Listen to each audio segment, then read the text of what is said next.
Myself, Herb Stratford, KMSB, KOLD, Tucson. Carla, I just have to start by saying you and I met in 2014 at the Napa Valley Film Festival because we did Match with Matthew Yes, Lillard, and it was just yes. such a great film. So it's nice to see you Uh, again. oh my gosh, yes. First of all, that festival was so cool. I had such a great time.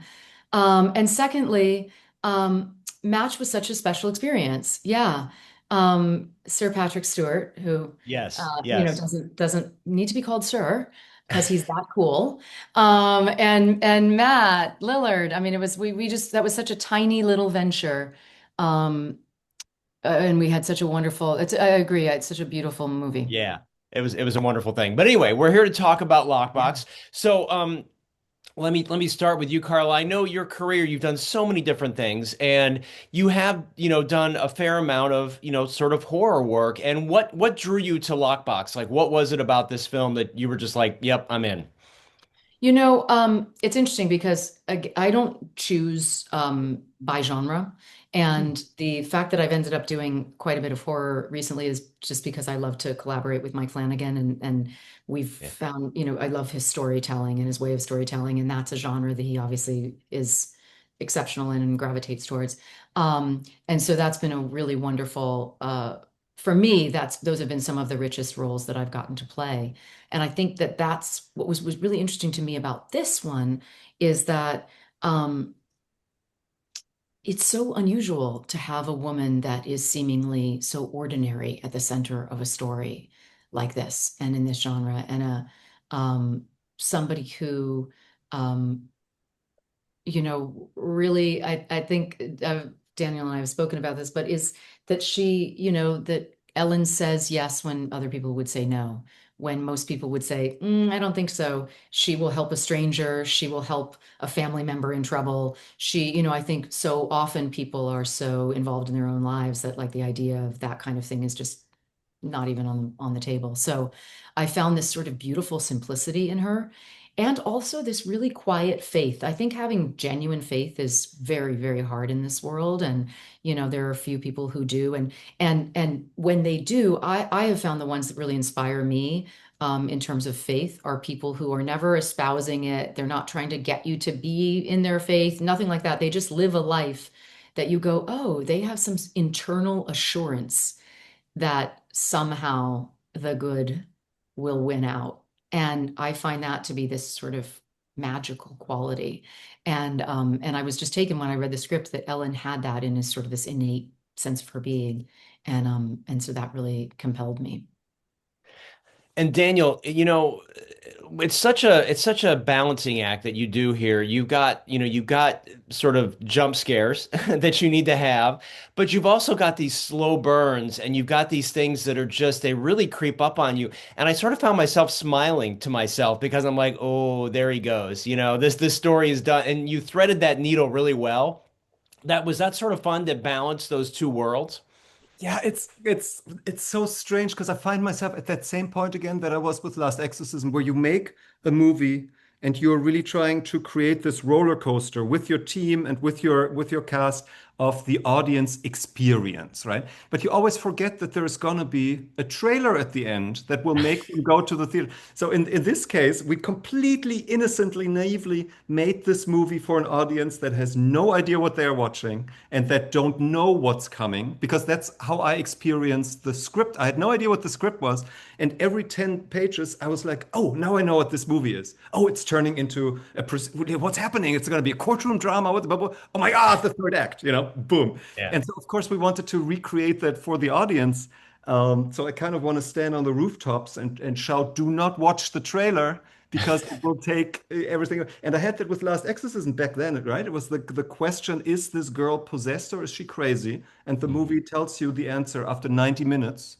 And then the studio gets the movie and goes like, oh, we know exactly what the trailer is. And 18 seconds into the trailer, they have the girl climb the walls and other whatever. And everybody going into the movie knows what this movie is. There's no reveal anymore. So yes, it was a balancing act, but I don't know how important that balancing act actually is in the end for real life audiences going to see the movie. No, that's a really good point. Absolutely. And Carla, Lou and Catherine, I mean, both of them were just so remarkable. And your scenes with them, I mean, it was riveting. And I mean, both in different ways. The way that they connected with your character was so very different. And I mean, that must have been sort of fun to play with them. Yeah, yeah, it's really interesting, when you have wonderful actors to work with because um, we all had such different jobs in this. And again, I think oftentimes I've played um, certainly in something like The Fall of the House of Usher being an example, it's the one that's the more explosive or dazzling in a certain kind of way that I think Catherine really is in this, and Lou is in a very different way. Like their experiences are both so extreme, right? And sort of different ends of the spectrum. He's obviously tortured internally, and she's sort of gotten all of hers out in the world. It's like throwing it at a wall. And they're both so wonderful that it was really interesting as Ellen, it was sort of this person who is quiet but not naive. And so I think Ellen is an observer and she's taking all of this in. And it ends up being ammunition for sort of how she's going to try to save her cousin. And so acting with them was just super easeful and joyful as it is acting with really good actors. And interesting to have to, for me, this character was just more, where do we thread the line between making sure that we don't think she is um, not observant, but also believing as people do what they want to believe until she can't any longer. No, I think that makes sense. Daniel, it's funny. I know the film was called Winthrop, right, for a while. And it's funny. I sort of think that having the name Lockbox, because of what we learn later in the film, and no spoilers here, but I think, having that name just leads so much more just mystery into it. So was that a change that you were part of, or that was just all studio? That's always studio. You deliver the movie and then they do with it what they will. But in this case, Lockbox was the name of the episode, the podcast episode that the whole thing was based on. So it wasn't a completely random that it came up. And I think for us, it helped us to have the title be Winthrop because there was such a focus when we made the movie on this mystery that this character was, and everybody was trying to figure that out. But the more I think about it and the more we talk about it, I think it's a really good choice to go back to Lockbox because, as you say, for an audience, Lockbox has more mystery than a random name. Going into as soon as we say lock, there is a human need to unlock the lock. So it's kind of a genius title in that way. And I have to say, Yeah, when well, I listened to the podcast when I was researching for this and when it came my way, I wanted to see what the source material was. And there is something innately about the concept of a lockbox that is very intriguing. And then the idea of also, in terms of trauma, how much can we hold? How much can we hold and still survive? And are there anomalies within that? And in this case, there are.